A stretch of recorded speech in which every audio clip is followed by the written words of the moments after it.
It's the maternal nurturing that shapes a flourishing economy and political freedom. We never make those connections, but that is what I'm hoping to demonstrate in this session. The nurturer has an influence on the marketplace. We have, as we've seen earlier in this series, we are made in the image of God, male and female, and we have been given a mandate. The mandate is to take what God has made in the sense of what God has created is capital. Capital that is to be used to bring flourishing. And we are to be the stewards of the house. And the Greek word for the stewardship of the house is oikonomia. Oikos, house, nomia, governance, stewardship, management of the house. So the cultural mandate is to create culture and to build godly nations. And we have been made to be stewards of the house, to be the creators of enterprise, of economic flourishing. We've looked at the Greek word found in 1 Timothy 5:4, which is the word to guide the house, to rule a household, to manage family affairs. And this word, this Greek word, is the role of the woman in the home. To guide the house, to rule the house. She is the queen of the manor. She is the governor of the domestic affairs of the family. And we have seen that this is pictured in the godly woman of Proverbs 31. We have looked at her virtues and her skills. And the skill set of this woman is immense. There are two contrasting economic visions. Economia means the management of a household so as to increase its value to all of its members over the long run. Economia, economics, to increase the value to all of the members over the long run. If you're thinking of financial institutions, it's the concept of investment, not trading. You invest in a company, you don't trade. It focuses on benefiting the community, whereas chromaticus, the other Greek word, is the manipulation of property and wealth so as to maximize short-term exchange value. This is corruption. It's also trading in, if you're thinking of stocks, you are manipulating property to maximize short-term exchange. You're not thinking about the future. You're not thinking long-term. You're not thinking about the health of the larger community. You are focused on individual consumption. So I can make as much as I can, as quick as I can, for my own consumption. And we have so much of this in the materialistic world. You work to get rich. You want to get rich as quick as you can for yourself. Two contrasting visions. One from a biblical paradigm where we are the stewards of the house, of God's house, and we are to steward and manage His house for the long-term benefit of the community, versus a materialistic concept of manipulating wealth for quick returns for my own benefit. Two very different concepts. There's three types of capital that have been recognized. Natural capital, which when you think of a nation are national resources. They're what's in the ground. What resources do you have in the ground? Do you have minerals? Do you have oil? Do you have fertile soil? Do you have rain? These are the things outside of the human being. They are in the environment. And it's estimated that 25% of a nation's wealth comes from natural capital. 25%. Manufactured capital is the infrastructure. The roads, the bridges, the internet, the infrastructure of a nation. But the vast source of a nation's wealth is human capital. 59% of a nation's wealth comes from the people. And if you think that manufactured capital is the product of human labor as well, because you are creating roads and bridges and dams and power lines, then you have 75% of a nation's wealth is born from her people. 75% of a nation's wealth comes from the enterprise of people, from their creativity, from their innovation. A nation's wealth does not primarily come from the ground. And a nation's wealth isn't born by money coming from another nation to that nation. You think of Africa today and some places in Latin America, South America, countries that are vastly wealthy in terms of natural resources and human potential, but they have their hand out because they think development always comes from the outside. It's somebody else's resources that have to come here so that we will no longer be poor. This is the materialistic concept. And I've seen this firsthand because I have worked for 30 years in an international development setting. And the promise is the poor are poor, and if they're not going to be poor, you need to bring in resources from the outside. What is the source of a nation's wealth? It's not what's in the ground. One of the poorest nations in Asia 40 years ago, a country that was an island, is an island, 40 kilometers long, 20 kilometers wide, with 5 million people. Think of that, 5 million people living on an island 40 kilometers long and 20 kilometers wide.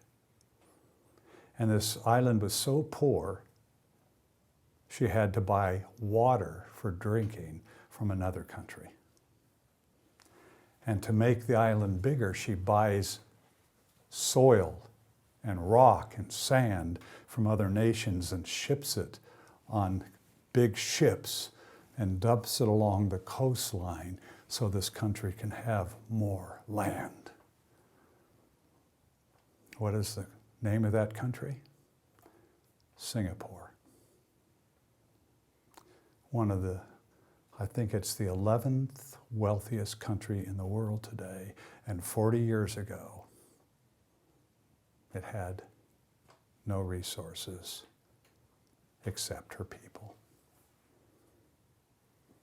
It's people that is the source of a nation's economic development, not what's in the ground. And who nurtures people? Who prepares them for enterprise, to have an entrepreneurial mind, to take what is in front of them and to do something with it? The World Bank concluded, this means that in the wealthiest countries, human capital accounts for 3/4 of the producible forms of wealth.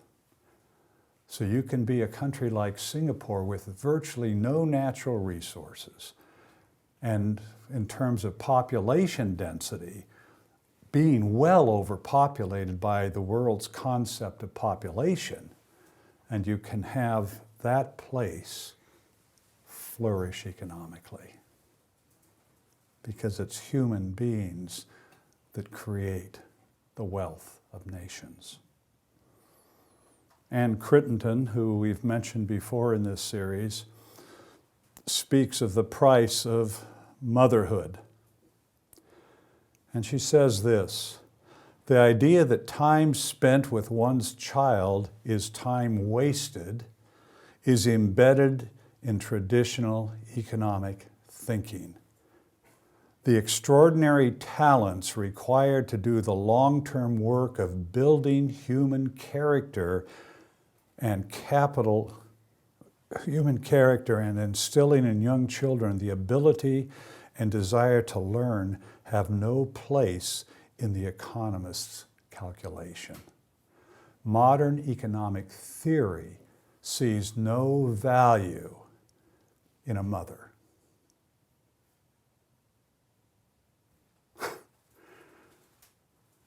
This is incredibly blind and short-sighted. Economic theory, she continues, has nothing to say about the acquisition of skills by those who work with children. Presumably, there are none. This is the ignorance of modern materialistic culture. There is no value in motherhood. And Anne Crittenden is the woman that I told you about that was nominated for a Pulitzer Prize for her work in writing about economics. She is an economist who is also a reporter. And she was floored by the fact that when she became a mother, she disappeared. She was nothing when she became a mother. And she got angry, she got mad, and she did the research for this book and wrote this book. If it were calculated what a stay-at-home mom is worth,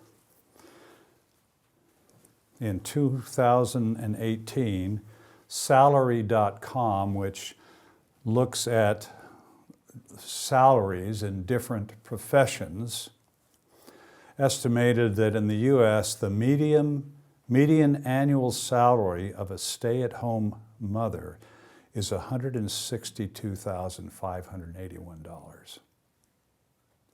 In other words, if you look at everything that a stay-at-home mother does and you put an economic cost to that, she would be making $162,581 in the U.S. as a mother in the U.S. for her work, her labor. And yet in economic calculations, it's zero. And that's just her life. It's not including the children that she is going to nurture and what they will contribute to the economy. The survey determined that the average number of hours stay-at-home moms actually work is more than 90 hours a week. So it is absurd when people say that stay-at-home moms are not in the workforce. And when Donald Trump champions that we have more women in the workforce than at any time in history, isn't that great? No, it's not great. Because it means their children, if they have children, do not have a mother there. And all of the potential of a child who is nurtured is stripped from that child. And Crittenden says, without conscientious mothers, there would be no economic man.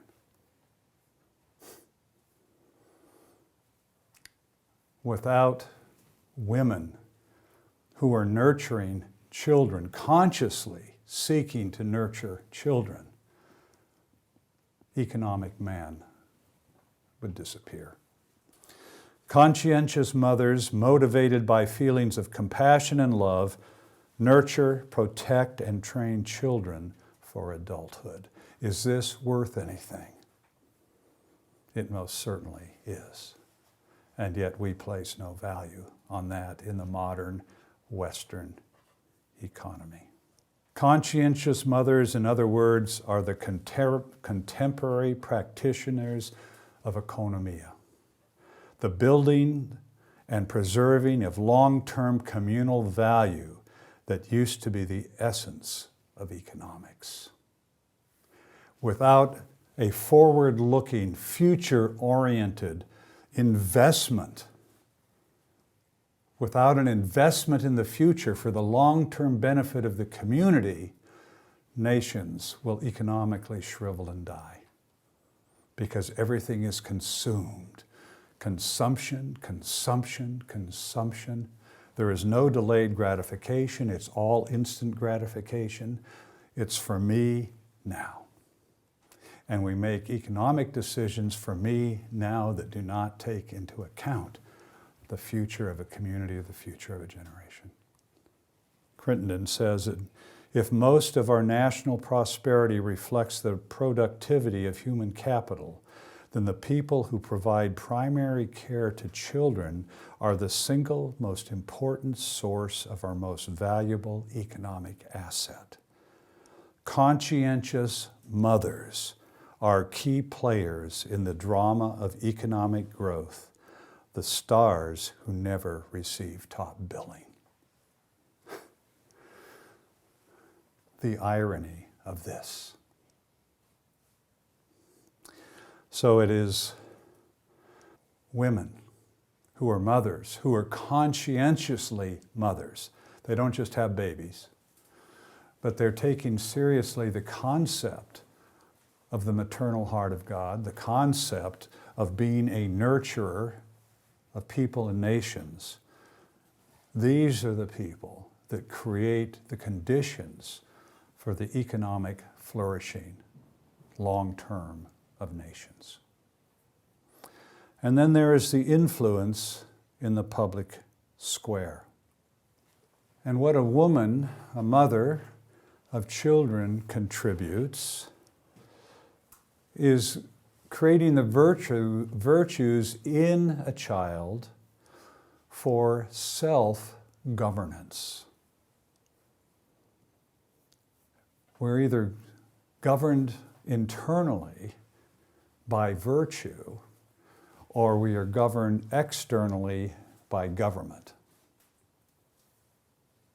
Who prepares the heart and soul of a free people to live, to govern themselves internally based on God's laws and ordinances? It's mothers. Robert Winthrop, an American statesman, said this: all societies must be governed in some way or other. The less they have stringent state government, the more they must have individual self-government.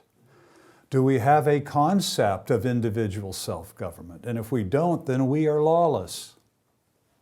And if people are lawless, then what do they need? They need a government with a heavy hand to maintain order. So you either have people who are self-governing and a smaller government, or you have people who don't govern themselves and a larger, more powerful government that dictates everything about life. Elizabeth Humans, who we've mentioned before, has said it as clearly as anyone. In fact, she was the first person I heard convey this idea. And I was in my late 50s when I heard her lecture on self-government. And I always thought self-government was democracy. People voting. And through their voting, they governed themselves. And as I listened to her lecture, I realized that's not what she was talking about. She was talking about something that I had no idea what she was talking about. My guess is some of you watching this video are saying, what is this guy talking about? And that's how I felt in listening to Elizabeth Humans. And she said, the Christian principle of self-government is God ruling internally from the heart of the believer. In order to have true liberty, man must willingly or voluntarily be governed internally by the Spirit and the Word of God rather than by external forces. Government is first internal, causative, and then extends outwardly the effect of self-government. Where do we learn the principle of self-government? I never learned it in school. It is the mother who, from the child in the cradle, who rocks the cradle, who has the capacity to teach the child the virtues of self-government, to nurture self-governing people, people to live in freedom. James Madison, who is the father of the U.S. Constitution, said this, "We have staked the whole future of American civilization not on the power of government, far from it. We have staked the future of all of our political institutions upon the capacity of each and all of us to govern ourselves, to sustain ourselves according to the Ten Commandments of God." And this is why my nation is devolving today. It's devolving into chaos because we no longer understand the concept of self-government. We are becoming a lawless people. And if you look globally at this moment in history, there is so much lawlessness breaking out around the world.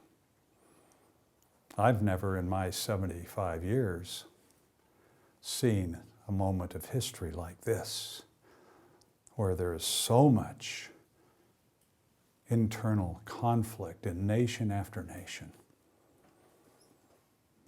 And it is the spirit of lawlessness, because we don't understand freedom. We don't understand the nature of a self-governing people. Edmund Burke said this, "Men are qualified for civil liberty in exact proportion to their disposition to put moral chains upon their own appetites." Do you put chains on your own appetites, or do you let your appetites run wild? Society cannot exist unless a controlling power be placed somewhere. It is ordained in the eternal constitution of things that men of intemperate minds cannot be free. Their passions forge their fetters. We either are disciplining ourselves and living as free men and women, or we allow our passions to dominate our lives. And it is the maternal heart, the mother's heart, that nurtures the nature of a free people, of a virtuous people. There are 4 spheres of government. God is ultimately sovereign. I'm not sovereign, and the government is not sovereign. In the modern world, there is no God, so where does sovereignty reign? In the government. God is the sovereign over all creation and all of life, and if we say there is no God, there will be a sovereignty somewhere. And it will either be in the individual who will determine what is right and wrong, or it will be in the state that will dictate what is right and what is wrong. So we, as individuals, live under God's sovereignty, and as Jesus said in Matthew 28, teach them to obey all that I have commanded. We are to govern our lives based on what Christ has commanded. We are to self-govern based on the Word of God. And then as individuals, we have responsibility in our family, in the church, and in civil society. So each of us as individuals stand before the face of God and become self-governing people, and then we are engaged in the institutions of family, church, and civil society to shape those institutions. Where is the character of free men and women nurtured? That's the question. Lydia Signori again says this: is it not important that the sex to whom nature has entrusted the molding of the whole mass of mind in its first formations should be acquainted with the structure and development of mind, and that they who are the nurturers of the future rulers of a prosperous people should be able to demonstrate from the broad annals of history the value of just laws and the duty of subordination. This influence is most visible and operative in a republic where the power of the state rests in representative elected by the people. The intelligence and virtue of every citizen have a heightened relative value in a free state. The intelligence and virtue of every citizen have a heightened relative value. Its safety may be interwoven with the destiny of those whose birthplace is obscurity. Even the person who doesn't have a name, even the person who the world does not know, in a free society, that person is to self-govern. The spring of its vitality are liable to be touched, or the chords of its harmony to be troubled by the rudest hands. So even the person who is least seen by society has a role to play in governing their own lives so that the society can be free. Daniel Webster: it is generally admitted that public liberty and the perpetuity of a free constitution rests on the virtue and intelligence of the community which enjoys it. How is that virtue to be inspired? And how is that intelligence to be communicated? Mothers are indeed the affectionate and effective teachers of the human race. The hand that rocks the cradle is the hand that rules the world. And the mother, as a teacher, an educator, a nurturer of her own children, nurtures the future of the nation. In economic prosperity and in political freedom.